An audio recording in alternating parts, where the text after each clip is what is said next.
ভক্তবৃন্দ, জয় শ্রীল প্রভুপাদ, জয় শ্রী গুরুদেব। আজ আমরা শ্রীমদ্ ভগবদ গীতা যথাযথ 2য় অধ্যায় সাংখ্যযোগের 2 নম্বর শ্লোক পাঠ এবং মর্মার্থ উপলব্ধি করব।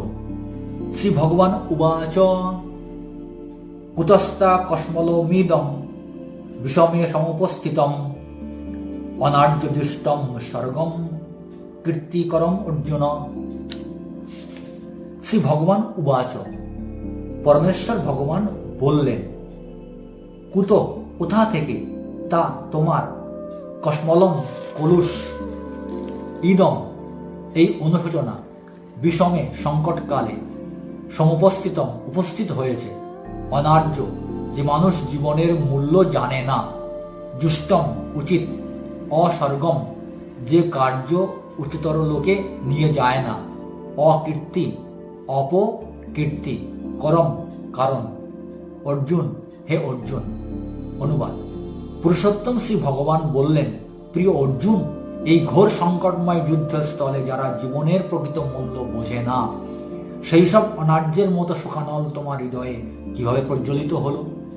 এই ধরনের মনোভাব তোমাকে স্বর্গলোকে উন্নীত করবে না, পক্ষান্তরে তোমার সমস্ত যশরাশি বিনষ্ট করবে। তাৎপর্য: শ্রীকৃষ্ণ ও পরমেশ্বর ভগবান হচ্ছেন অভিন্ন, তাই সমগ্র ভগবদ গীতায় তাঁকে ভগবান বলে সম্বোধন করা হয়েছে। ভগবান হচ্ছেন পরম তত্ত্বের চরম সীমা।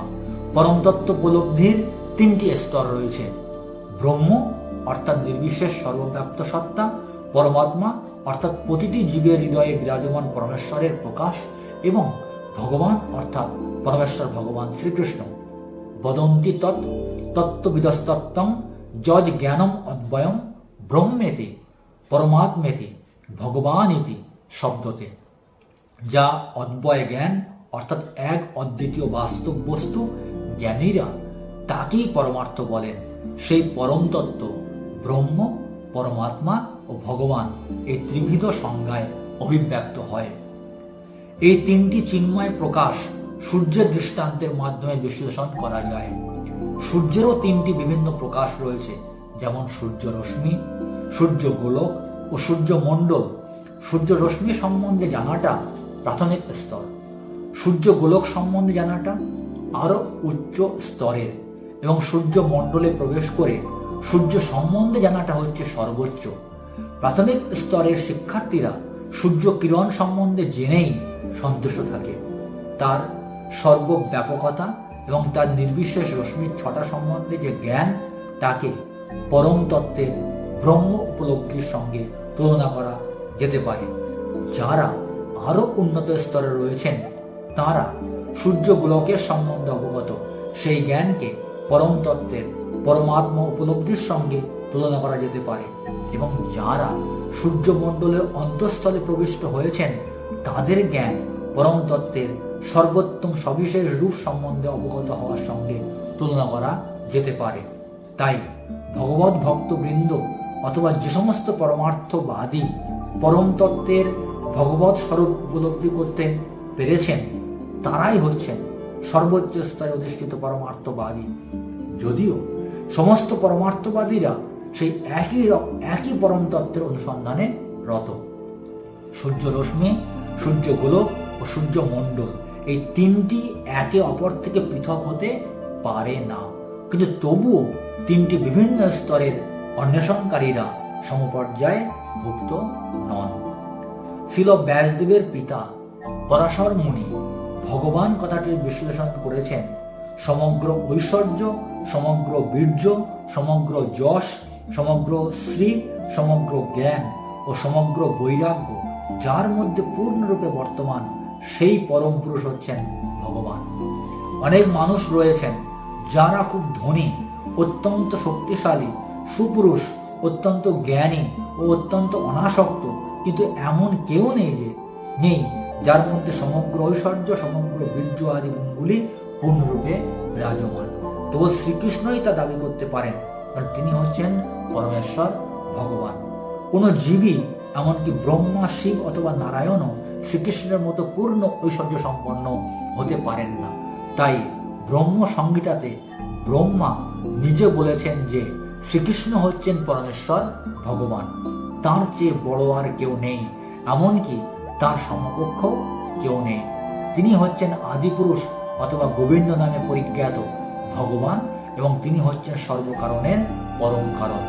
ঈশ্বর পরম কৃষ্ণ সচ্চিদানন্দ বিগ্রহ অনাদি আদি গোবিন্দ সর্বকারণ কারণম। ভগবানের গুণাবলী ধারণকারী বহু পুরুষ আছেন, কিন্তু শ্রীকৃষ্ণ হচ্ছেন পরম পুরুষ, কারণ তার ঊর্ধ্বে আর কেউ নেই। তিনি হচ্ছেন পরমেশ্বর এবং তার শ্রীবিগ্রহ সচিত আনন্দময়। তিনি হচ্ছেন অনাদির আদি পুরুষ গোবিন্দ এবং তিনি হচ্ছেন সর্বকারণের কারণ। ব্রহ্ম সংহিতা 5/1। পঞ্চম অধ্যায়ের 1 নম্বর শ্লোক।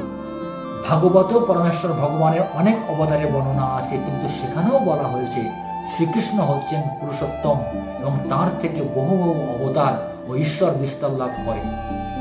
এতে চাংশ কলা পুংস কৃষ্ণস্তু ভগবান স্বয়ং ইন্দ্রিয়ারি ব্যাকুলং লোকং মৃয়ন্তি যুগে যুগে। সমস্ত অবতারেরা হচ্ছেন ভগবানের অংশ অথবা তার অংশের অংশ প্রকাশ, কিন্তু শ্রীকৃষ্ণ হচ্ছেন স্বয়ং ভগবান। শ্রীমদ্ ভাগবতের প্রথম স্কন্ধের 3 অধ্যায়ের 28 নম্বর শ্লোক। তাই শ্রীকৃষ্ণ হচ্ছেন পরমেশ্বর ভগবানের আদিরূপ, পরম তত্ত্ব এবং পরমাত্মা ও নির্বিশেষ ব্রহ্মের উৎস। ভগবান শ্রীকৃষ্ণের সামনে আত্মীয় পরিজনদের জন্য অর্জুনের এই শোক অত্যন্ত অশোভন। তাই ভগবান আশ্চর্যান্বিত হয়ে ব্যক্ত করেছেন, কোথা থেকে এই ধরনের ভাবপ্রবণতা পুরুষোচিত নয় এবং একজন সুসভ্য আর্যের কাছ থেকে এটি কখনোই আশা করা যায় না। আর্য বলে তাকেই অভিহিত করা হয় যিনি জীবনের মূল্য বোঝেন এবং যার সভ্যতা আধ্যাত্মিক উপলব্ধির ভিত্তির উপর প্রতিষ্ঠিত। যে সমস্ত মানুষ তাদের দেহাত্মবুদ্ধির দ্বারা পরিচালিত হয় তারা কখনোই উপলব্ধি করতে পারে না যে জীবনের প্রকৃত উদ্দেশ্য হচ্ছে পরম তত্ত্ব বিষ্ণু বা ভগবানকে উপলব্ধি করা। তারা জড়জগতের বহিরঙ্গ রূপের দ্বারা মোহিত হয়। তারা জানে না মুক্তি বলতে কি বোঝায়। জগতের বন্ধন থেকে মুক্ত হওয়ার জ্ঞান যাদের নেই তাদেরকে বলা হয় অনার্য। যদিও অর্জুন ছিলেন ক্ষত্রিয়, তবুও যুদ্ধ করতে অস্বীকার করে তিনি তার স্বধর্ম থেকে বিচ্যুত হচ্ছিলেন। এই ধরনের কাপুরুষতা অনার্যের কাছ থেকে কেবল আশা করা যায়। এভাবে কর্তব্য কর্ম থেকে বিচ্যুত হলে আধ্যাত্মিক জীবনে অগ্রসর হওয়া যায় না, এমনকি পার্থিব জগতে কাউকে যশস্বী হওয়ার সুযোগও প্রদান করে না। আত্মীয় স্বজনদের প্রতি অর্জুনের এই তথাকথিত সহানুভূতিকে ভগবান শ্রীকৃষ্ণ অনুমোদন করেননি। এই শ্লোক থেকে আমরা উপলব্ধি করতে পারি ভগবানের 3টি রূপের প্রকাশ রয়েছে। শ্রীমদ্ ভাগবতে বর্ণিত হয়েছে কি? ব্রহ্ম, পরমাত্মা এবং স্বয়ং ভগবান। ব্রহ্ম হচ্ছে ভগবানের দেহ নির্গত রশ্মির ছটা। পরমাত্মা হচ্ছে ভগবান নিজেকে সমস্ত জীবের হৃদয়ের মধ্যে পরমাত্মা রূপে বিস্তার করেছেন। আমাদের শরীরের মধ্যে আত্মাও রয়েছে এবং পরমাত্মা রূপে ভগবান শ্রীকৃষ্ণই অবস্থান করছেন। আর স্বয়ং ভগবান শ্রীকৃষ্ণ অর্থাৎ তার দ্বিভুজ মুরলীধর যে কৃষ্ণ রূপ। এখানে সূর্য উদাহরণ দিয়ে ব্যাখ্যা করা হয়েছে। সূর্য রশ্মি অর্থাৎ ব্রহ্ম, সূর্য গোলক অর্থাৎ তুলনা করা যায় সূর্য রশ্মির সাথে তুলনা করা যায় ব্রহ্মের সঙ্গে, পরমাত্মার সাথে তুলনা করা যায় সূর্য গোলকের সঙ্গে, আর সূর্য মণ্ডলের সাথে তুলনা করা যায় স্বয়ং ভগবান শ্রী কৃষ্ণের সঙ্গে।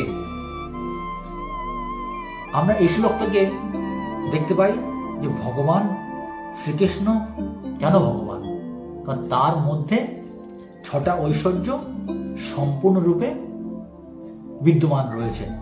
সমগ্র ঐশ্বর্য, সমগ্র বীর্য, সমগ্র যশ, সমগ্র শ্রী, সমগ্র জ্ঞান এবং সমগ্র বৈরাগ্য সম্পূর্ণরূপে ভগবান শ্রীকৃষ্ণের মধ্যে রয়েছে।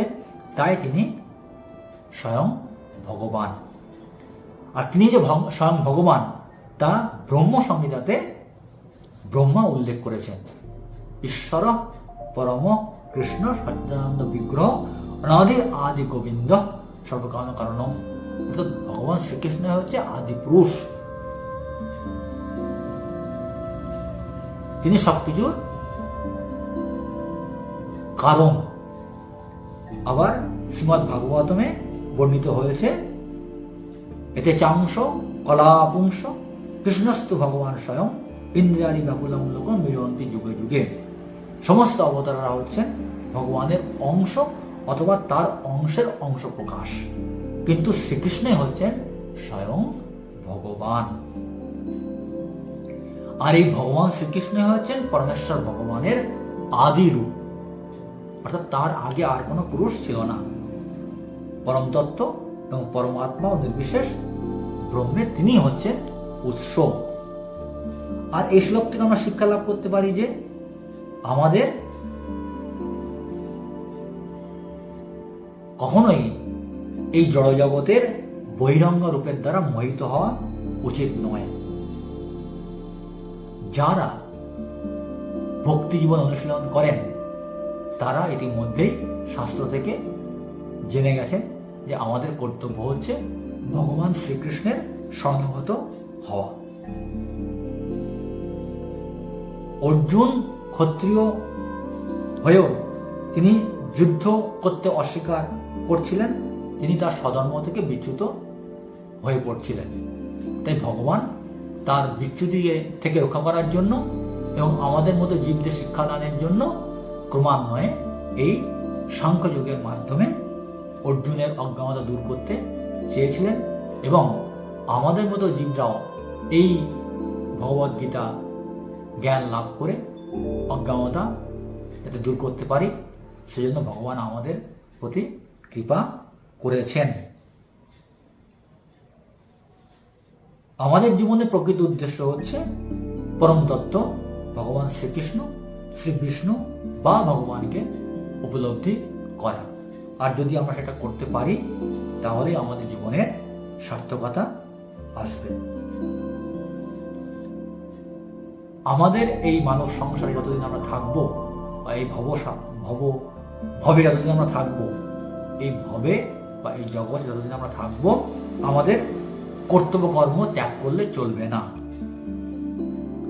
আমাদের জগজাগতিক ক্রিয়াকলাপের সঙ্গে সঙ্গে ভগবানকে কেন্দ্র করে আধ্যাত্মিক ক্রিয়াকর্ম সম্পাদন করতে হবে। সেটি হচ্ছে উপযুক্ত পন্থা, যেটা ভগবদ্গীতাতে ভগবান শ্রীকৃষ্ণ শ্রী অর্জুনের মাধ্যমে আমাদেরকে শিক্ষা দিচ্ছেন। হরে কৃষ্ণ।